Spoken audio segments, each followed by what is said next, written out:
Hello, everybody, and welcome to the 20th episode of The Lab. We hope you guys enjoyed the interview last week with Michelle Troncalli from the University of Notre Dame. Today, Brandon has a list of questions that we've kind of pulled back out again. We're going to kind of go through those. If you guys have any questions at the end of all this, please reach out. Feel free to contact us either by DM or just in the gym. All right, Brandon, read them off. We're going to start getting into some more of some gym pop questions, not necessarily some sports performance. I mean, I'm sure we'll tie in sports performance and rehab and stuff into these questions, but here we go. First one is, should I begin my workout with cardio or weights? For me personally, I think it just depends on what your goal is. If your goal is to be a better runner, start out with running. If it's to be a better lifter, start out with lifting. You don't want to be tired for what your goal is. So if you want to be strong and you start out with a 2-mile run, you're going to be fatigued to lift. It's going to dampen some of your performances in that department. No, I agree with that. I think it all depends on, like you said, your goal, but like what's the intent of the workout? If you're just kind of going throughout and mixing and matching and throwing cardio and then weightlifting, I mean, what is your overall goal? What are you trying to get out of your workout? I fully agree. You could even separate the two. If you really want to add cardio in, then do it at a separate time, and then come in when you're replenished and hit the weights. Next one is free weights or machines. Kind of the same thing. A lot of gym pop is you got to kind of figure out what your goal is. I think you can actually kind of even not necessarily goal, but it's training partners kind of come into play there. Or you kind of go into a bodybuilding.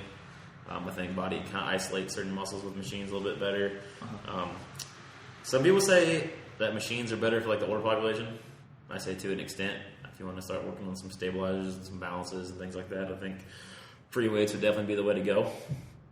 And then maybe even coming off an injury in a rehab setting, I think maybe a machine would be a good start to kind of get that muscle firing a little bit before you start adding stabilizers into it. I agree. Yeah, I definitely agree with that too. I think...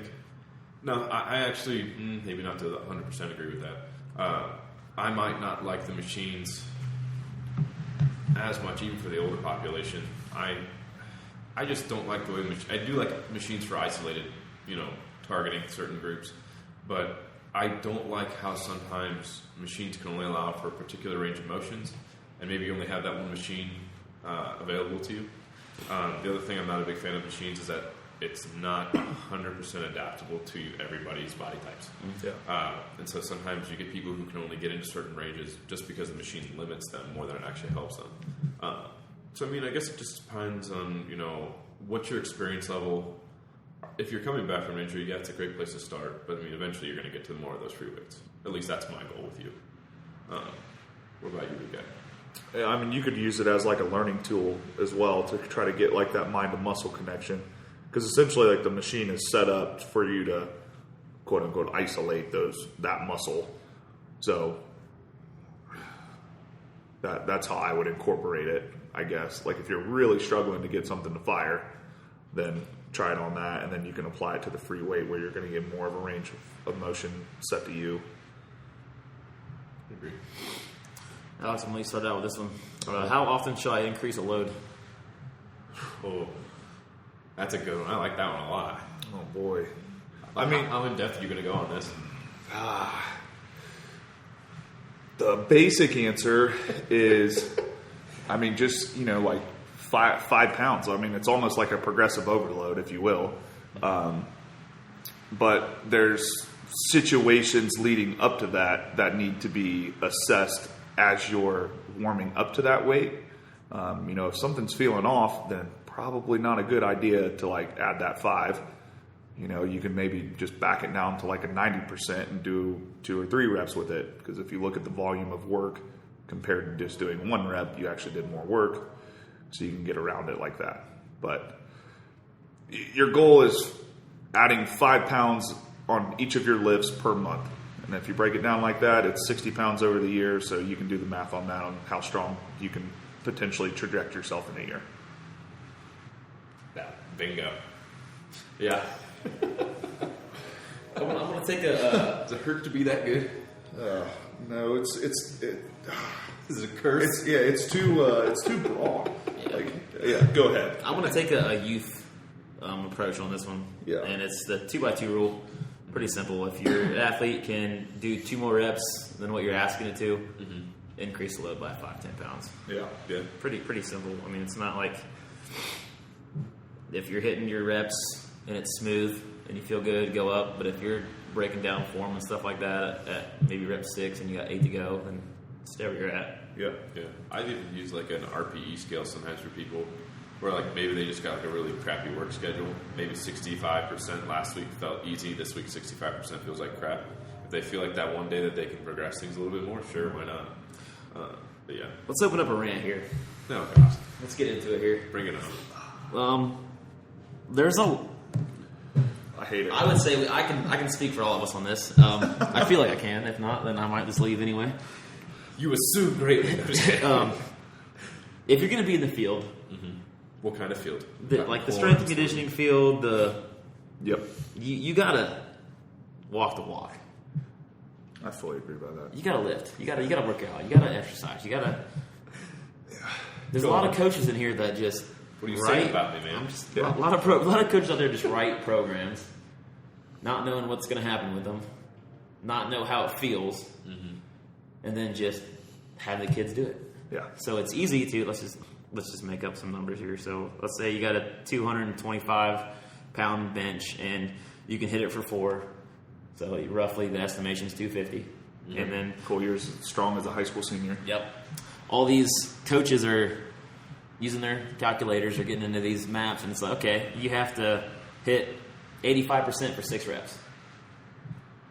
Because that's what the calculator says. And that's what they're going to program. And you have to hit that weight for that many reps. Sweet baby Jesus. And it's like, you ever try to hit multiple sets at an 85% Yeah. at a weight for multiple sets? For It's not happening. Yeah.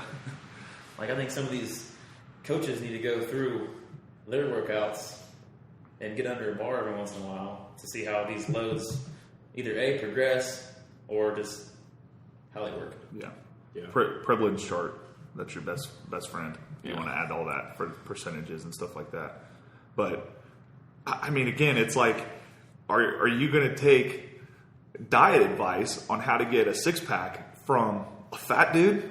Like, it's the same concept. Like, I don't know. I think it's a level of respect, I guess.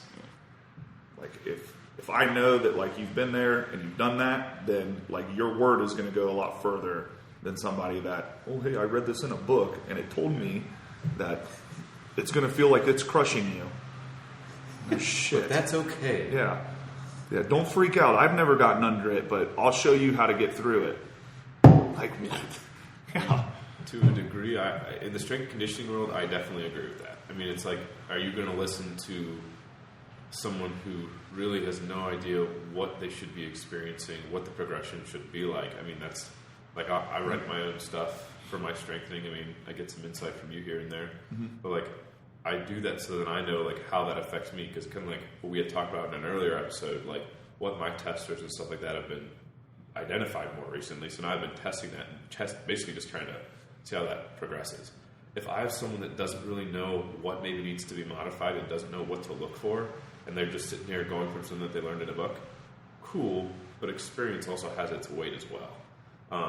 The only time I would say that sometimes it might not necessarily work would be like in the rehab setting, where like, I've never rolled my ankle before. Knock on wood. I have never rolled my ankle before. But like, I can work on helping to treat someone who has rolled an ankle before. So like, I can go from that experience. I might not necessarily tell you exactly, and I'm never going to tell someone how they should be feeling like in regards to pain. But I mean, I can definitely tell you how it's going to be progressing with strengthening, flexibility. You could even get into mobility. So I mean, like that in that regards. Experience, I mean, if I've had, like, for example, someone comes to me with, like, shoulder pain, they've been in a sling, I walked a mile in those shoes, I've been in that shoulder sling, I know how much it sucks. I mean, just going from not being able to do something and now you're in a sling for 6 weeks, yeah, that'd be the only time I'd say yeah. All right, next one, we can kind of go on a couple different ways with it, but it's like, how long should I rest between my sets?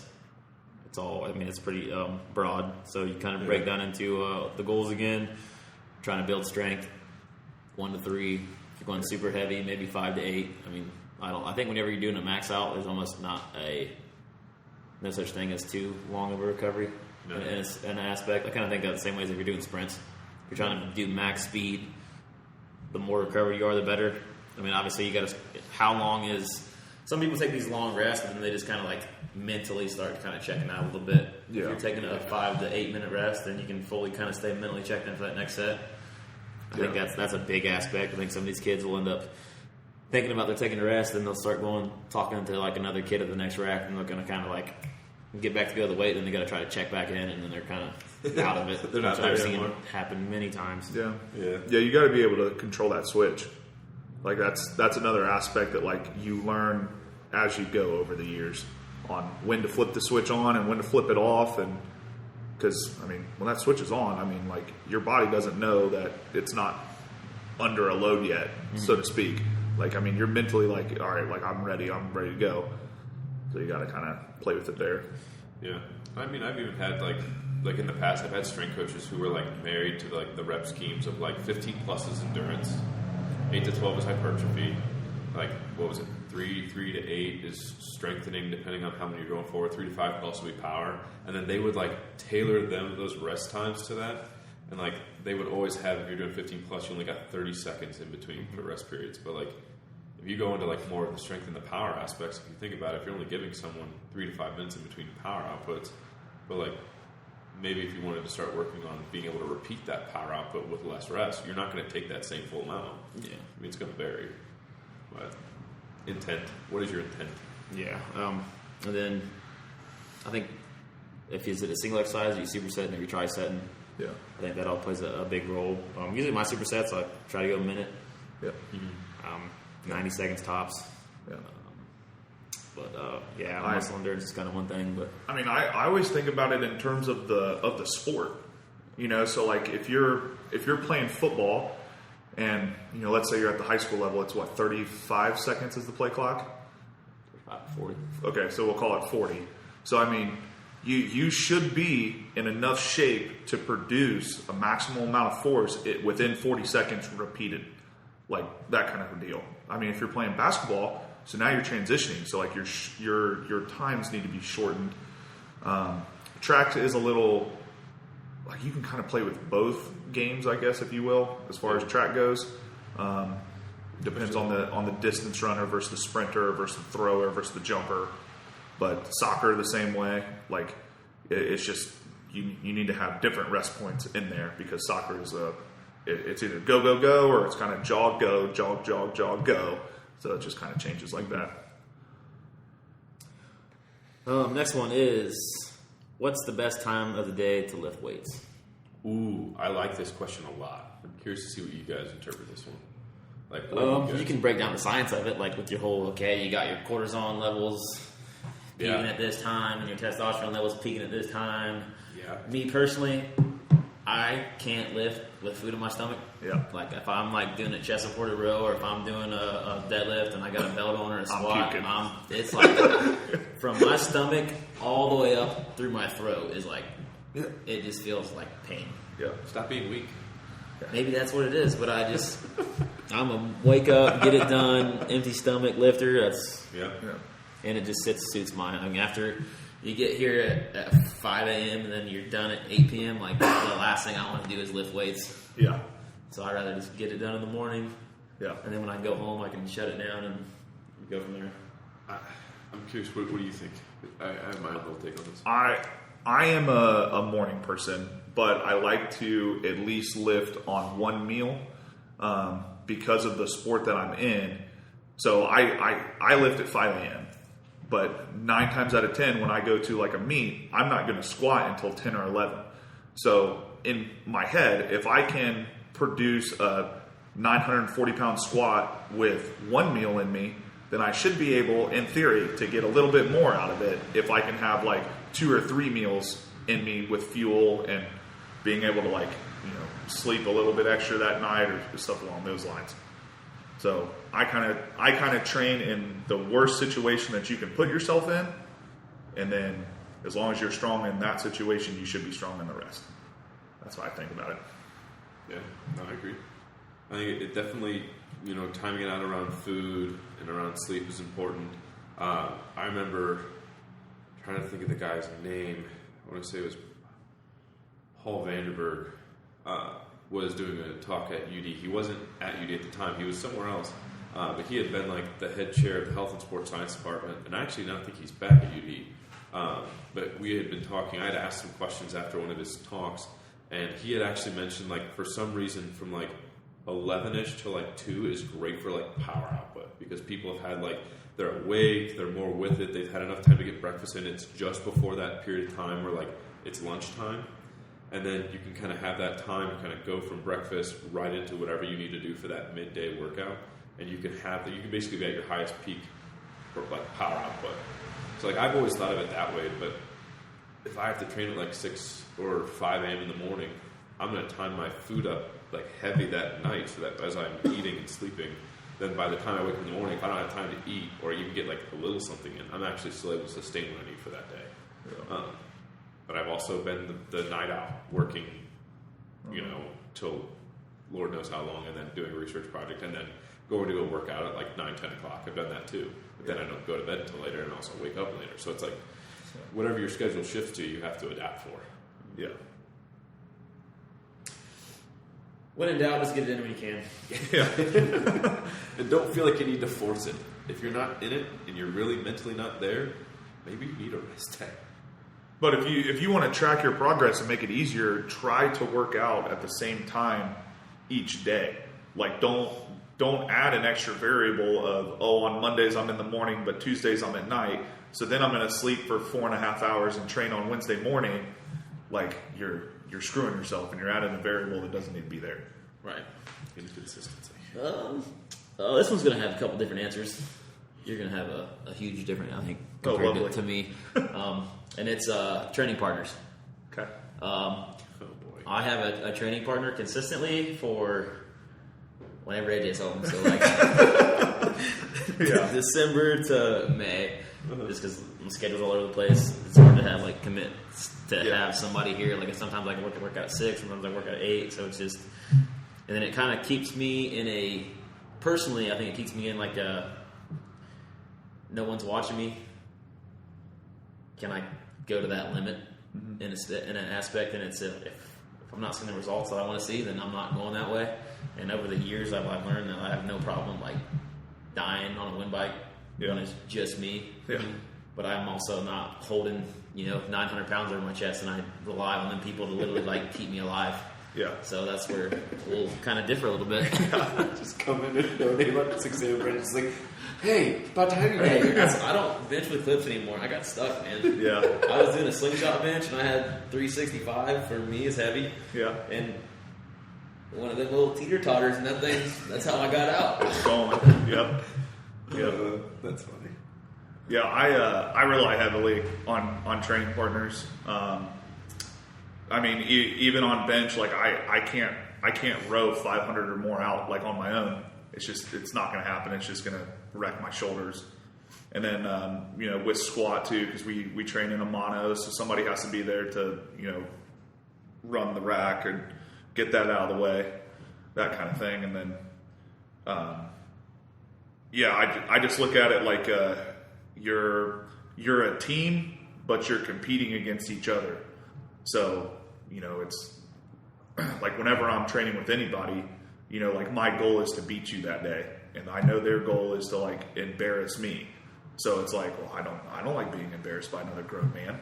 So it's like, you got to kind of like get it going. You mean like when I felt incredibly small when I came with you to Westside that one day? Yeah. Yeah, I felt incredibly tiny. Not going to lie. I don't know. Training partners has always been an odd thing for me. I've had like very select few people I actually like, not just enjoy training with, but also push me. I hate when people ask to train with me at the same time, but then like either they just want to talk or they want to learn while we're working out, and I don't want to do that, Right. or they're just not willing to push to the same degree.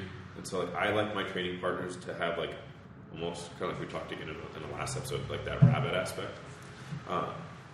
I want to have someone who is either stronger than me or has a better engine than me, So I'm playing the catch-up game. Like strength, I guess more for the cardio thing.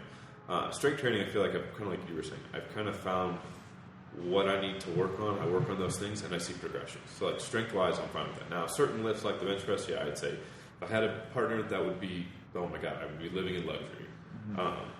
But in terms of like conditioning, one of the things I've actually, like, I don't want to say force myself. One of the things I've been trying to allow myself to do more of, not beat myself up about taking any more of my free time, is trying to get more into the CrossFit rooms, getting more into like Freedom Point, and actually starting to like work on my engine more. Because like I will be terrible at pushing. Like you're free to push yourself on a wind bike.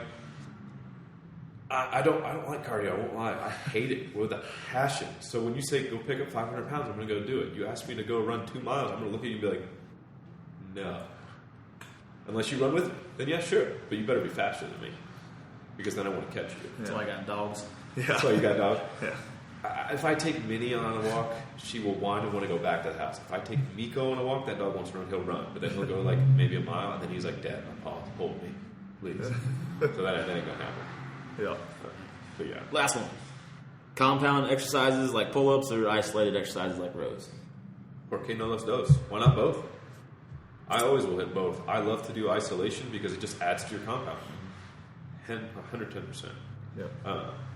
I mean, it's like breaking down a deadlift. If you have a fault in one part of your movements, you isolate that group, you go test the compound again. If it improves it, great. If not, maybe that's not the part you were supposed to isolate.